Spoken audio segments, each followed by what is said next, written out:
नमस्कार, मैं रचना शर्मा चढ़ती कला टाइम टीवी देख रहे सभी दर्शकों का स्वागत करती हूं। आप देख रहे हैं हरियाणा के विशेष समाचार।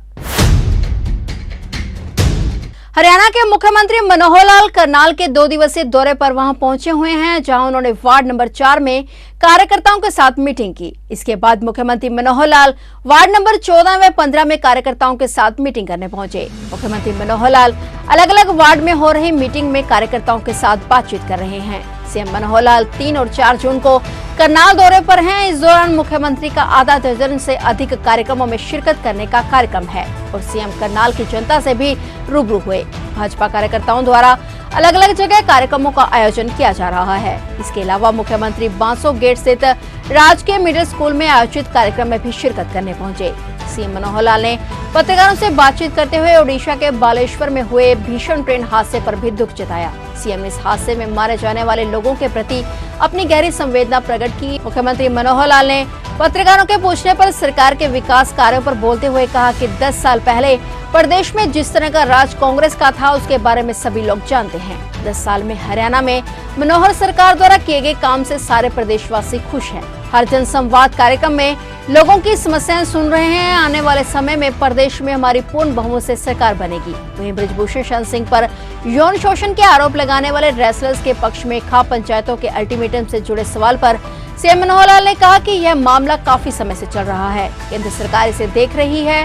निश्चित रूप से कोई न कोई हल इसमें निकलना चाहिए। सीएम ने कहा कि हमने अपनी ओर से प्रयत्न किए थे, कुछ लोगों से बातचीत हुई, लेकिन फैसला होते समय छोटी मोटी कमियां रह जाती हैं। इसके बाद कुछ संगठन खड़े हो गए और फैसला होते होते रह गया। मुख्यमंत्री ने खाप पंचायतों से निवेदन किया कि वे मामले को हल करने में आगे आए और सहयोग करें ताकि असली विवाद पर फैसला हो सके। कल सायंकाल जो 2 ट्रेन्स का जो टकराव होकर के आपस में जो एक बहुत ही भयंकर एक्सीडेंट हुआ, दुर्घटना हुई, जिसमें लगभग 300 लोगों की जान चली गई। मैं उनके प्रति अपनी श्रद्धांजलि व्यक्त करता हूं और ऐसी दुर्घटनाओं के बाद निश्चित रूप से हमारा जो डिपार्टमेंट है उसकी जानकारी तो अवश्य लेंगे ही, कोई ना कोई उसकी इंक्वायरी भी होगी ही, क्योंकि भयंकर दुर्घटना वास्तव में एक क्वेश्चन मार्क खड़ा करती है। लेकिन दुर्घटना तो दुर्घटना है। उनके जान चले जाने के बाद उनके प्रति श्रद्धांजलि और उनके सब परिवारों के लिए भी मैं प्रभु से प्रार्थना करता हूं कि उनको ये हरियाणा के भी उसमें कुछ अभी तक जानकारी नहीं है, कोई मिलेगी तो बताएंगे। और जहां तक मेरा ये 2 दिन का कार्यक्रम है करनाल विधानसभा का, तो इसमें मैंने 4 वार्डों की बैठकें रखी हैं। मैंने वार्डों की बैठकें शुरू की थी पिछले 2 महीने पहले। 6 वार्डों के पहले हो चुकी हैं, 4 आज और कल में हो जाएंगी, 1 पंचायत की भी होगी।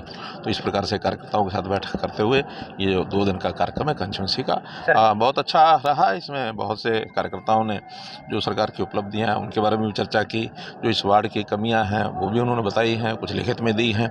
इन सब कामों को कॉरपोरेशन लेवल की ज़्यादातर होती हैं इसमें, तो कॉरपोरेशन हल करेगा। हाँ, एक जो regularisation of colonies, approval of colonies, वो पेंडिंग अभी है, उसका सर्वे चल रहा है और इस महीने में मुझे लगता है कि यहाँ की जो कॉलोनीज इन्होंने भेजी हुई हैं लिख करके पहले, उनका सर्वे इस महीने में पूरा होगा।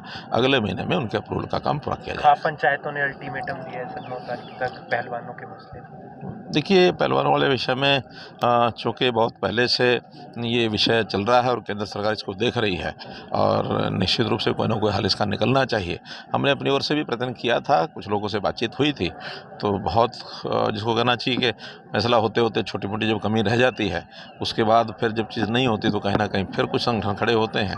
खाप पंचायतों से भी मेरा निवेदन है कि इस मामले को हल करने में वो आगे आए और सहयोग करें, ताकि जो भी कोई बात आपस में विवाद की है वो नज़दीक होकर के किसी तरीके से कर्नाटक की जीत के बाद कांग्रेस कह रही है कि बीजेपी की सिंगल डिजिट में भी सीट नहीं आएगी। मैं तो कह रहा हूँ जिस कहूँगा क्या कहते हैं कि नाच ना जाने आंगन टेढ़ा, तो उनको राज करने का तो कोई सिस्टम जैसा उनका था हमको पता ही है 10 साल पहले क्या होता था।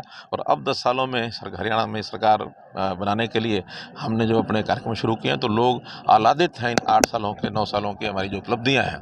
लोगों का जो जीवन सरल हुआ है, एक ईज़ ऑफ डूइंग के साथ साथ ईज़ ऑफ लिविंग के जो हमने कार्यक्रम चलाए हैं, उस सब में लोग बड़े आनंदित हैं। मेरा जनसंवाद का कार्यक्रम लगातार चल रहा है और उसमें मैं समझता हूँ कि जनता का जो रुख स्पष्ट है कि अगली बार पिता पार्टी की सरकार आएगी। सीएम मनोहर लाल ने करनाल में 2 दिवसीय दौरे के पहले दिन शनिवार को जिला वासियों को 8 तीर्थ परियोजनाओं की सौगात दी है। जिले के तीर्थों को 11 करोड़ 70 लाख रुपए की लागत से विकसित किया जाएगा। लोक निर्माण विभाग के रेस्ट हाउस में मुख्यमंत्री ने सभी तीर्थ परियोजनाओं का शिलान्यास किया। इस मौके पर सीएम मनोहर लाल ने कहा कि 164 तीर्थियों के महत्व को समझते हुए तीर्थ परिक्रमा विकसित करने का निर्णय लिया गया है। मुख्यमंत्री ने गांव बसली में व्यासथली तीर्थ, गांव सीतामढ़ी में वेदवती तीर्थ, गांव अंजनथली में अंजनी तीर्थ, संध में धनक्षेत्र तीर्थ की पार्किंग, मुख्य द्वार महिला पट, गांव पतनपुरी में प्रोक्षिणी तीर्थ, गांव बालू में पृथ्वी तीर्थ, गांव ओंगन में रघुवेंद्र दर्शन तीर्थ का शिलान्यास किया गया। शिलान्यास के बाद उन्होंने कहा कि कुरुक्षेत्र विकास बोर्ड अभी तक सिर्फ कुरुक्षेत्र के तीर्थों की ही देखभाल करता था, लेकिन भाजपा की सरकार आने के बाद से गीता जयंती अंतर्राष्ट्रीय स्तर पर मनाई जाने लगी। धर्मक्षेत्र कुरुक्षेत्र के प्रसिद्ध तीर्थ के अंतर्गत 48 कोस की परिधि में स्थापित 164 तीर्थों के महत्व को समझते हुए उनका जीर्णोद्धार किया जा रहा है। विकास बोर्ड ने तीर्थ परिक्रमा को विकसित करने का भी निर्णय लिया है, ताकि तीर्थों पर स्थानीय लोगों के साथ ही बाहर से भी लोग दर्शन के लिए आए। इससे पर्यटकों की संख्या बढ़ेगी और रोजगार भी बढ़ेगा। धर्मक्षेत्र कुरुक्षेत्र विश्व प्रसिद्ध तीर्थ है। वहां भगवान श्री कृष्ण ने मानवता की भलाई के लिए गीता का उपदेश दिया था। इस मौके पर नीलोखेड़ी के विधायक धर्मपाल गोंदर, भाजपा के प्रदेश महामंत्री एडवोकेट वेदपाल, जिलाध्यक्ष योगेंद्र राणा, महापौर रेणु बाला गुप्ता, मुख्यमंत्री के प्रतिनिधि संजय बटला आदि मौजूद रहे। इस दौरान जानकारी देते हुए सीएम मनोहर लाल को बताया गया कि धर्मक्षेत्र कुरुक्षेत्र की 48 कोस की परिधि में कुरुक्षेत्र, करनाल, कैथल, पानीपत और जींद आता है। इन जिलों में 164 तीर्थ स्थापित हैं। प्रथम चरण के तहत 50 तीर्थों का कार्य पूरा हो चुका है और 50 तीर्थों का कार्य प्रगति पर है। बाकी 64 तीर्थों का प्रस्ताव तैयार किया जा रहा है और इसके साथ ही 7 तीर्थों की परिक्रमा विकसित करने का निर्णय लिया गया है।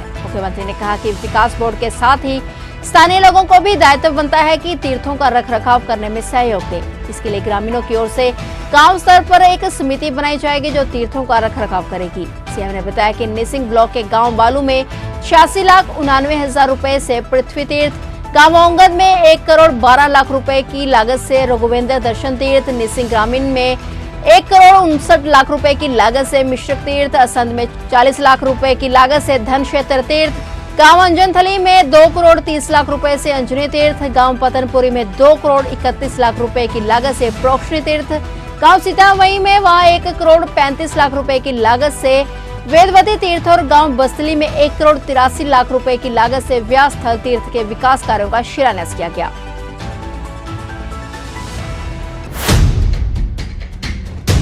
मुख्यमंत्री मनोहर लाल ने अधिकारियों और सीबीआरआई के प्रतिनिधियों को श्री माता मनसा देवी श्राइन स्थल पंचकुला के जीर्णोद्धार और मास्टर प्लान को जल्द मूर्त रूप देने के निर्देश दिए, ताकि जल्द से जल्द श्री माता मनसा देवी मंदिर और श्राइन स्थल को भव्य रूप प्रदान किया जा सके और विकास कार्य जल्द से जल्द शुरू किए जा सके। इसी के तहत मुख्यमंत्री मनोहर लाल ने अपने निवास स्थान संत कबीर कुटीर पर श्री माता मनसा देवी श्राइन स्थल पंचकुला के जीर्णोद्धार और मास्टर प्लान के संबंध में अहम बैठक की अध्यक्षता की। बैठक में मुख्यमंत्री को अवगत करवाया गया कि योजना के अनुसार काशी विश्वनाथ मंदिर कॉरिडोर की तर्ज पर ही श्री माता मनसा देवी मंदिर का जीर्णोद्धार किया जाएगा। Central building research institute Roorkee द्वारा इसका खाका तैयार किया गया है। बैठक में बताया गया कि मास्टर प्लान के मसौदे में मंदिर को भव्य रूप देने के लिए विशेष योजना बनाई गई है। मुख्य मंदिर तक पहुंचने की यात्रा के लिए शक्ति द्वार से शुरुआत होगी। यहां से मुख्य मंदिर तक शक्ति कॉरिडोर बनाया जाएगा और इस मार्ग का नाम शक्ति पथ रखा जाएगा। शक्ति पथ पर चलते हुए श्रद्धालु श्री माता मनसा देवी के मुख्य मंदिर पहुंचेंगे। ड्राफ्ट प्लान में श्राइन स्थल पर भव्य हनुमान वाटिका भी बनाई जाएगी। यहाँ पर 108 फीट ऊंची भगवान श्री हनुमान जी की मूर्ति भी बनाई जाएगी। इसके दर्शन लगभग 1 किलोमीटर दूरी यानी शक्ति द्वार से ही स्पष्ट रूप से हो सकेंगे। इसके अलावा प्लान में उपासना स्थल, नारायण सेवा स्थल, नित्य पार्क, त्रिकोणा पार्क इत्यादि भी स्थापित किया जाएगा। श्रद्धालुओं और दर्शनार्थियों के लिए ओपन एयर थिएटर में लेजर शो शुरू करने का भी प्रस्ताव है। ड्राफ्ट प्लान में शक्ति चौक बनाने का प्रावधान किया गया है। श्री माता मनसा देवी श्राइन स्थल के जीर्णोद्धार को चरणबद्ध तरीके से किया जाएगा। सरकार का उद्देश्य इस क्षेत्र में हेरिटेज टूरिज्म को बढ़ावा देना है। इसके अलावा इस स्थल के एक हिस्से को व्यावसायिक हब के रूप में विकसित किया जाएगा। यहाँ अलग से शॉपिंग कॉम्प्लेक्स बनाया जाएगा। मल्टी लेवल पार्किंग और बस स्टॉप भी बनाया जाएगा। वाहनों और पैदल चलने वालों के लिए अलग रास्ते भी शामिल हैं। लाइट एंड साउंड शो के साथ एक ओपन एयर थिएटर भी बनाया जाएगा, जिसमें 500 लोगों की क्षमता होगी। तो ये थे हरियाणा के विशेष समाचार और नए समाचारों के साथ फिर से हाजिर होंगे। तब तक के लिए देखते रहिए चढ़ती कला टाइम टीवी और अब मुझे दीजिए इजाजत। धन्यवाद।